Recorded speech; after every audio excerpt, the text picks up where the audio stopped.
Da Vinci code by Dan Brown. அத்தியாயம் 105. Roslin மீது இரவு கவிழ்ந்தது.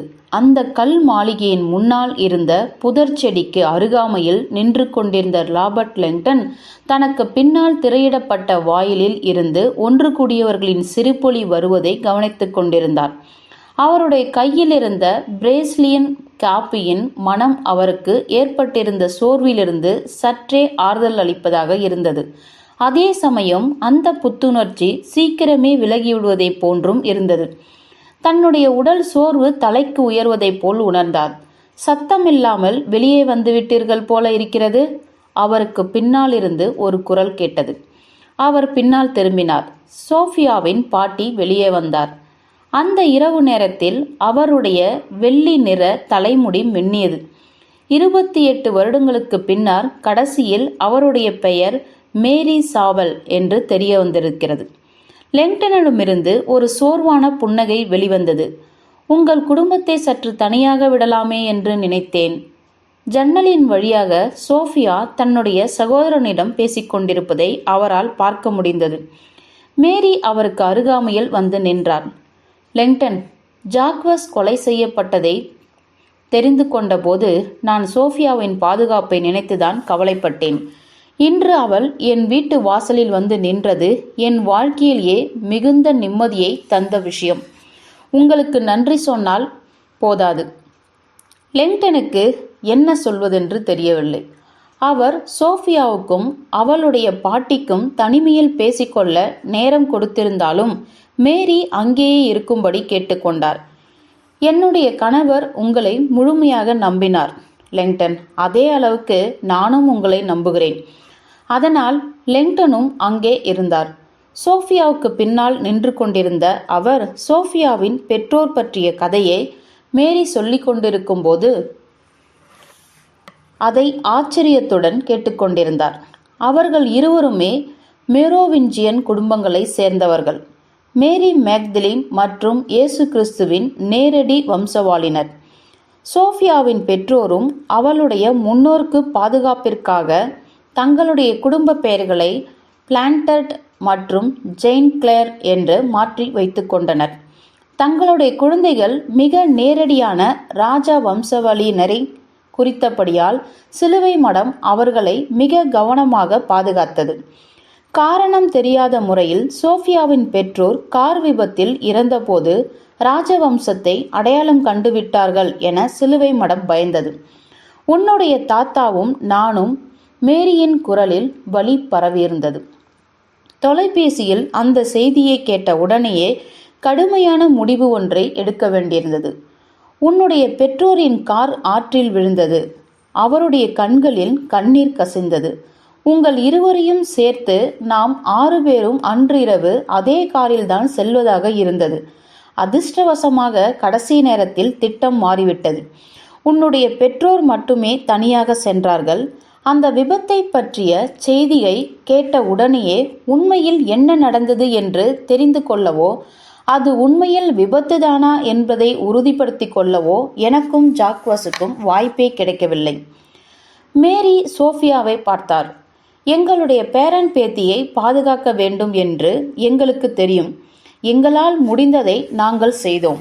நானும் உன்னுடைய சகோதரனும் அந்த காரில் இருந்ததாகவும் நீரோட்டத்தில் எங்களுடைய 2 உடல்களும் அடித்துச் செல்லப்பட்டு விட்டதாகவும் ஜாக்வஸ் காவல்துறைக்கு தெரிவித்திருந்தார். பிறகு நானும் உன்னுடைய சகோதரனும் சிலுவை மடத்தின் நிழல் உலகிற்கு வந்துவிட்டோம்.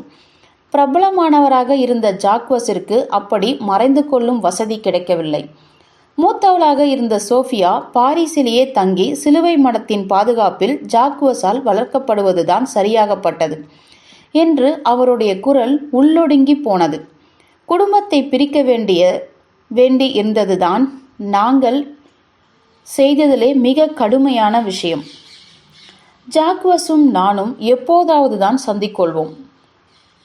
அதுவும் மிக ரகசியமாக. சிலுவை மடத்தின் பாதுகாப்பில் சில விஷயங்களில் சகோதர தோழமை எப்போதுமே மிக உண்மையானதாக இருந்திருக்கிறது.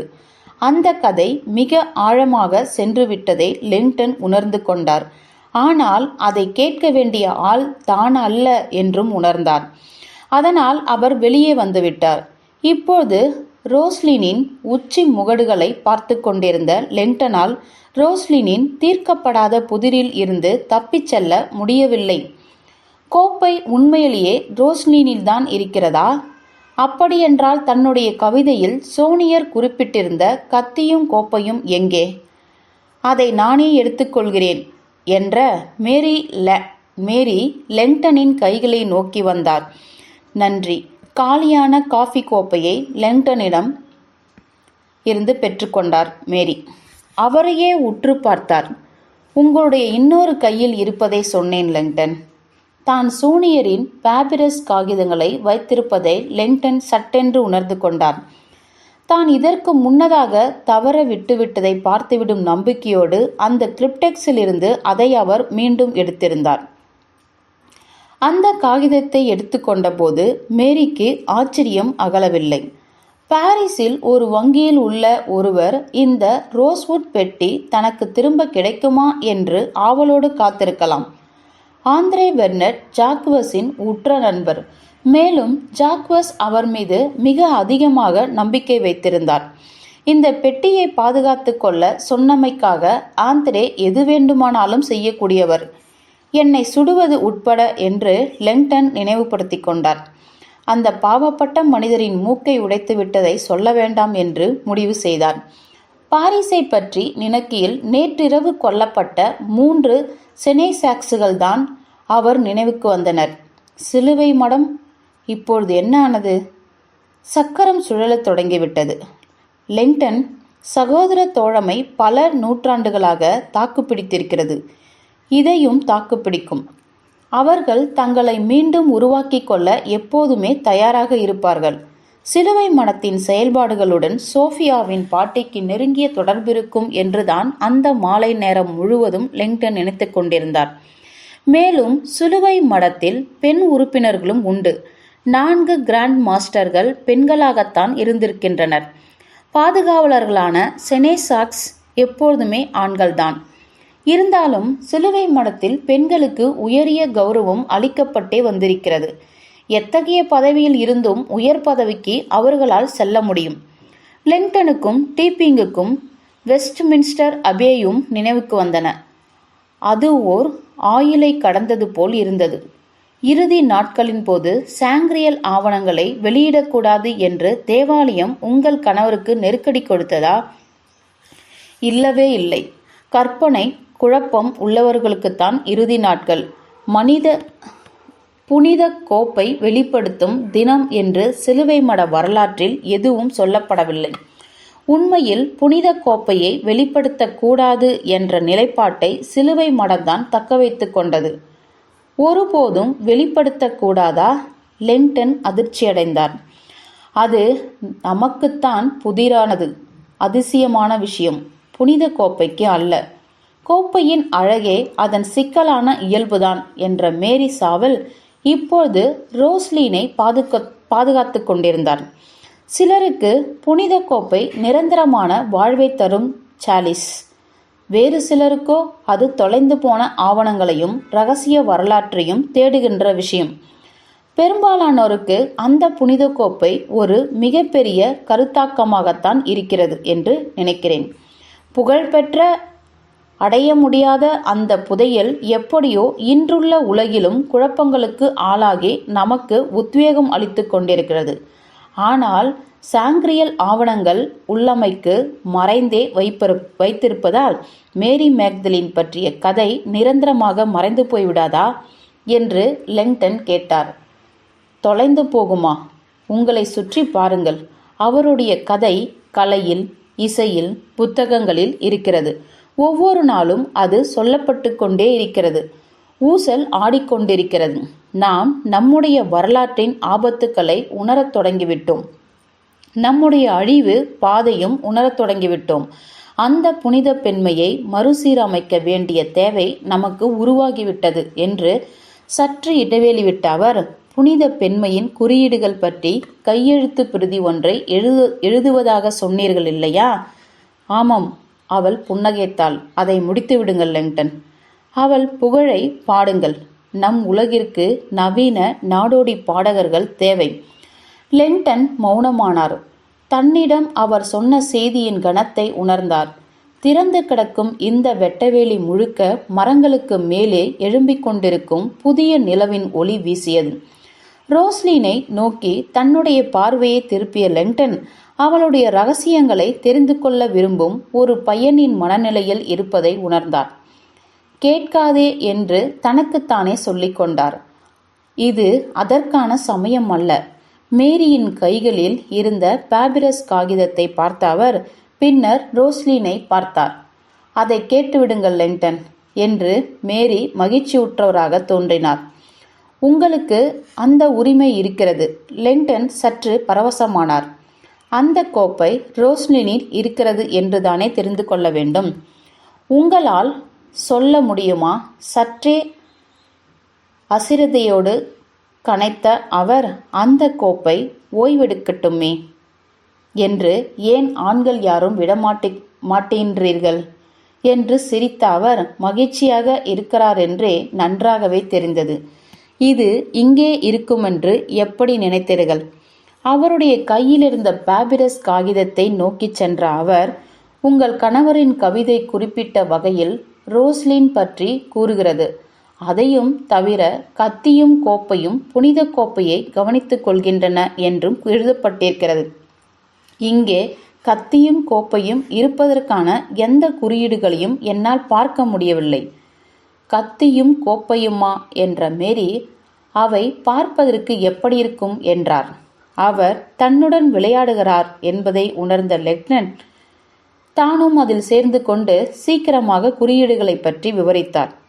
ஒரு தெளிவற்ற நினைவு அவருடைய முகத்தில் தோன்றியது. ஆமாம், அதேதான். கத்தியானது ஆணை குறிக்கிறது. அது இப்படித்தான் வரையப்பட்டிருக்கும் இல்லையா என்று அவர் தன்னுடைய ஆட்காட்டி விரலால் உள்ளங்கையில் வரைந்து காட்டினார். ஆமாம் என்றார் லெங்டன். மேரி கத்திக்கு நெருக்கமான வடிவத்தை தன்னுடைய கையில் வரைந்து காட்டினார். ஆனால் அந்த குறியீட்டை 2 முறைகளிலுமே சித்தரிக்கலாம் என்பதை கண்டார். இதன் எதிர்வடிவம் என்ற அவர் தன்னுடைய உள்ளங்கையில் மீண்டும் வரைந்தார். பெண்மையை குறிக்கும் கோப்பை. சரிதான் என்றார் லெங்டன். இங்கே ரோஸ்லின் சாப்பலில் உள்ள ஆயிரக்கணக்கான குறியீடுகளில் இந்த 2 வடிவங்களும் காணப்படவில்லை என்கிறீர்கள் இல்லையா? என்னால் அவற்றை பார்க்க முடியவில்லை. நான் அவற்றை காட்டினால் கொஞ்ச நேரம் தூங்கி ஓய்வெடுக்கிறீர்களா? லெங்டன் பதில் சொல்லும் முன்னரே மேரி சாவல் அங்கிருந்து நேராக சேப்பலை நோக்கி சென்றார். லெங்டன் அவரை பின்தொடர்ந்தார். பிரதான கட்டிடம் ஒன்றில் நுழைந்த மேரி விளக்குகளை எரிய வைத்து அந்த தரையின் மையப்பகுதியை சுட்டி காட்டினார். இதோ இருக்கிறது லெங்டன், கத்தியும் கோப்பையும். லெங்டன் தேய்ந்து போயிருந்த அந்த தரையை உற்று நோக்கினார். அது வெறுமையாக இருந்தது. இங்கே எதுவும் இல்லையே. அந்த சாப்பலின் புகழ்பெற்ற பாதையில் மேரி நடந்து வந்தார். இன்று மாலை அதே பாதையில் பார்வையாளர்கள் நடந்து சென்றதை லெங்டன் கண்டிருந்தார். அந்த பெரிய குறியீட்டை பார்ப்பதற்கு அவர் தன் கண்களை சரி செய்து போதுதான் தொலைந்து போய்விட்டதாகவே அவர் உணர்ந்தார். ஆனால் அந்த நட்சத்திரம். லெங்டன் சற்று நின்று நிதானித்தார். தன் மீது கவிழும் ஆச்சரியத்தால் அமைதியானார். கத்தியும் கோப்பையும் ஒன்றோடு ஒன்று பிணைந்திருக்கின்றன. டேவிட்டின் நட்சத்திரம். ஆணும் பெண்ணும் சேர்ந்த நேர்த்தியான கூடல். புனிதங்களின் புனிதத்தை குறிக்கும் சாலமன் முத்திரை. ஆண் மற்றும் பெண் உருவங்களுக்கான யோகாவாவும் ஷேகினாவும் உறங்குவதாக கருதப்படுகிறது. லெங்டன் தன்னுடைய வார்த்தைகளை தேட சற்று நேரம் பிடித்தது. அந்த கவிதையின் வரிகள் ரோஸ்லினின் இந்த இடத்தை தான் முழுமையாக குறிக்கின்றன. முழுமையாக?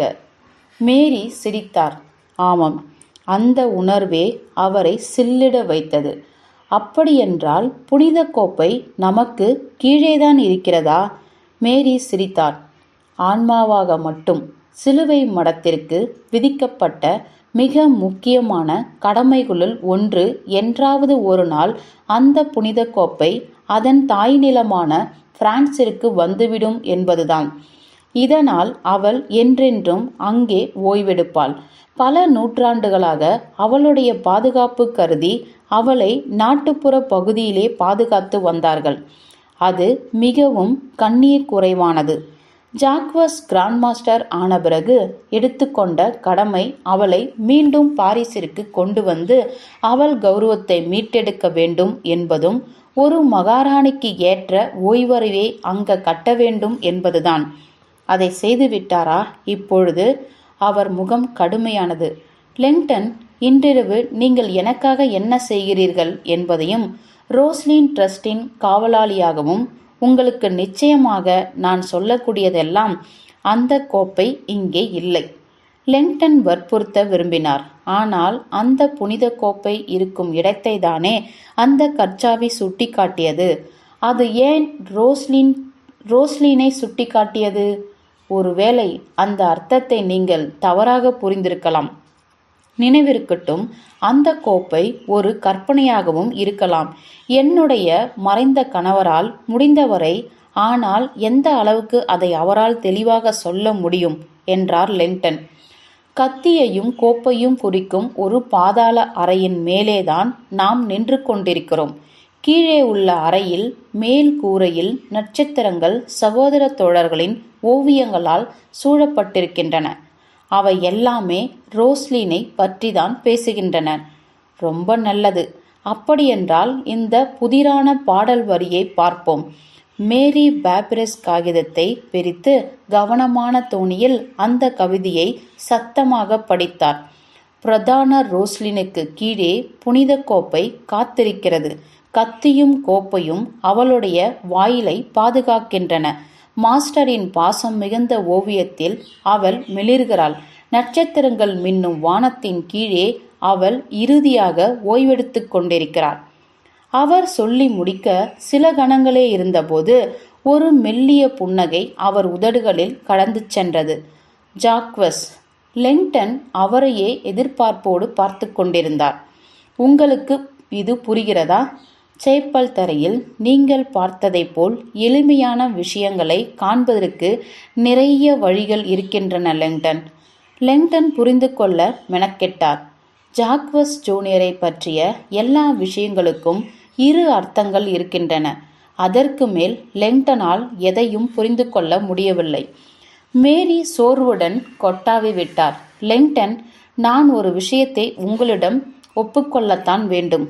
கோப்பை தற்போது இருக்கும் இடத்தை பற்றிய ரகசியம் எனக்கு அதிகாரப்பூர்வமாக தெரியாது. ஆனால் மிக அதிக செல்வாக்குள்ள ஒருவரை நான் திருமணம் செய்து கொண்டிருந்தாலும் என்னுடைய பெண்மையின் உள்ளுணர்வு வலுவானது. லெங்டன் பேச முயற்சித்தாலும் மேரியே தொடர்ந்தார். உங்களுடைய கடுமையான உழைப்பிற்கு பின்னரும் ரோஸ்லினை விட்டு உண்மையான பதில் தெரியாமல் போவதற்கு நான் வருந்துகிறேன். நீங்கள் தேடுவதை நிச்சயம் கண்டுபிடித்து விடுவீர்கள் என்றே என் உள்மனம் சொல்கிறது. ஒரு நாள் அது உங்களுக்கு தெரிய வரும் என்றபடி அவர் புன்னகைத்தார். அப்படி உங்களுக்கு தெரிய வரும்போது எல்லாரின் சார்பாகவும் நீங்கள் அதை இரகசியமாகவே பாதுகாப்பீர்கள் என்று நம்புகிறேன். கதவு பக்கமிருந்து யாரோ ஒருவர் வரும் ஓசை கேட்டது. 2 பேரும் காணாமல் போய்விட்டீர்களே என்றபடி சோஃபியா உள்ளே நுழைந்தாள். நான் கிளம்பிவிட்டேன் என்று சொல்லிவிட்டு சோஃபியா நின்றிருந்த கதவை நோக்கி நடந்தாள். இரவு வணக்கம் இளவரசி என்று அவள் நெற்றியில் முத்தமிட்டார். லெங்டனை ரொம்ப நேரம் வெளியே காக்க வைத்து விடாதே. தன்னுடைய பாட்டி கல் மாளிகைக்கு உள்ளே நடந்து செல்வதை சோஃபியாவும் லெங்டனும் பார்த்து கொண்டிருந்தனர். சோஃபியா அவரை நோக்கி திரும்பிய போது அவளுடைய கண்கள் ஆழமான உணர்ச்சியில் மூழ்கியிருந்தன. இப்படி ஒரு முடிவை நான் எதிர்பார்க்கவே இல்லை. அதற்கு நாம் இருவரும் தேவைப்பட்டிருக்கிறோம் என்று நினைத்து கொண்டார் லெங்டன். அவள் ஆச்சரியத்தில் மூழ்கியிருப்பதை லெங்டனால் பார்க்க முடிந்தது. இன்றிரவு அவள் கேட்டிருந்த செய்தி அவளுடைய வாழ்க்கையில் எல்லா விஷயங்களையும் மாற்றிவிட்டது. உனக்கு ஒன்றுமில்லையே, இது ஏற்றுக்கொள்ள பெரிய விஷயம்தான். அவள் அமைதியாக சிரித்தாள். எனக்கு ஒரு குடும்பம் இருக்கிறது. அங்கிருந்துதான் நான் தொடங்கப் போகிறேன். நாம் யார், நாம் எங்கிருந்து வந்தோம் என்பதை புரிந்து கொள்ள கொஞ்ச காலம் எடுக்கத்தான் செய்யும். லெங்டன் அமைதியாகவே இருந்தார். இன்றிரவுக்கு பின்னர் எங்களுடன் தங்குவீர்களா என்றாள் சோஃபியா. குறைந்தது சில நாட்களாவது. லிங்டன் பெருமூச்சு விட்டார். இதற்கு மேலும் அவர் ஒன்றும் விரும்பவில்லை. உன்னுடைய குடும்பத்தினருடன் இங்கே கொஞ்ச நாட்களுக்கு இருக்க வேண்டியது அவசியம். காலையில் நான் பாரிஸ் புறப்பட்டு விடுவேன்.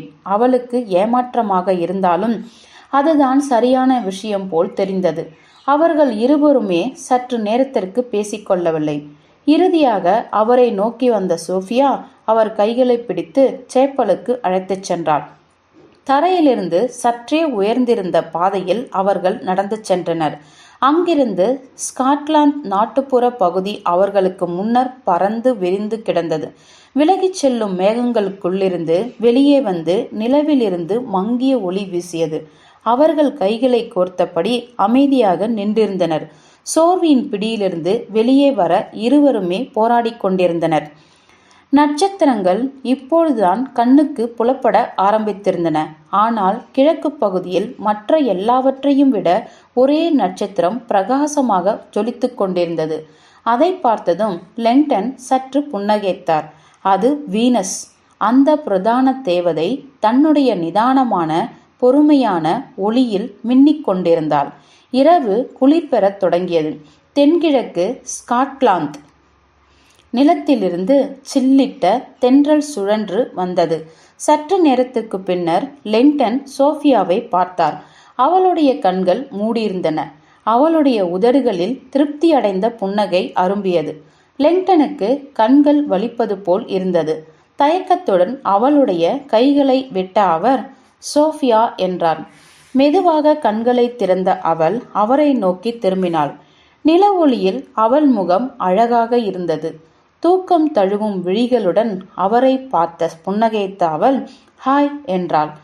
தான் அவளை விட்டுவிட்டு பாரிஸிற்கு திரும்ப வேண்டும் என்பதை தெரிந்து கொண்ட போது லிங்டன் ஓர் எதிர்பாராத துயர உணர்வை அடைந்தார். நீ எழுந்திருக்கும் முன்பே நான் போய்விடலாம் என்று சற்று இடைவெளி விட்ட அவருடைய தொண்டையை ஏதோ அடைப்பது போல் இருந்தது. மன்னித்துவிடு, இந்த மாதிரி விஷயங்கள் எல்லாம் எனக்கு. அவரை நெருங்கிய சோஃபியா தன் மென்கரத்தை அவர் கன்னத்தில் வைத்தாள். பின்னர் முன்னோக்கி நகர்ந்த அவள் அவருடைய தாடையில் ஓப்போடு உத்தமிட்டாள். உங்களை நான் எப்போதும் மறுபடியும் பார்ப்பது? சற்று தடுமாறிய லிங்டன் அவள் கண்களையே உற்று நோக்கினார். எப்போதென்றால்? சற்று யோசித்த அவர் தான் நினைப்பது போலே அவளும் நினைப்பதைக் கண்டு அதிசயித்தார். அது அடுத்த மாதம் புளோரன்ஸில் நான் ஒரு விரிவுரை ஆற்ற இருக்கிறேன். ஒரு வாரத்திற்கு எனக்கு வேறு எந்த வேலையும் இல்லை. இது அழைப்பா? நாம் சற்று ஆடம்பரமாக இருக்கலாம். அவர்கள் எனக்கு ப்ரூனெல்லிசியல் அறையில் தங்கியிருக்கிறார்கள். சோஃபியா வேடிக்கையாக சிரித்தாள். நீங்கள் நிறைய விஷயங்களை முன்னோகித்து விடுகிறீர்கள். லிங்டன் அந்த வார்த்தைகளை கேட்ட விதம் அவரை சற்று சுருங்கி போக செய்தது. நான் என்ன சொல்கிறேன்? புளோரன்ஸில் உங்களை பார்ப்பதை தவிர வேறு எதை பற்றி நான் யோசிக்கவில்லை ராபர்ட். ஆனால் ஒரே ஒரு நிபந்தனை. அவளுடைய குரல் சற்று கடுமையானது. மியூசியம் கிடையாது, தேவாலயங்கள் கிடையாது, கல்லறைகள் கிடையாது, ஓவியம் கிடையாது, பிராணிகம் கிடையாது. புளோரன்ஸிலா? ஒரு வாரத்திற்கா? அதை தவிர இங்கே வேறு ஒன்றும் செய்வதற்கில்லையே. சோஃபியா மீண்டும் முன்னகர்ந்து அவரை முத்தமிட்டாள். இந்த முறை உதடுகளில் முத்தமிட்டாள். அவர்களின் உடல்கள் நெருக்கமாயின. முதலில் மென்மையாகவும் பிறகு இறுக்கமாகவும். அவள் அவரிடமிருந்து நகர்ந்தபோது அவள் கண்கள் முழுவதும் நம்பிக்கை தெரிந்தது. சரி என்று சமாளித்த லிங்டன் இது டேட்டிங் என்றார். இறுதியாக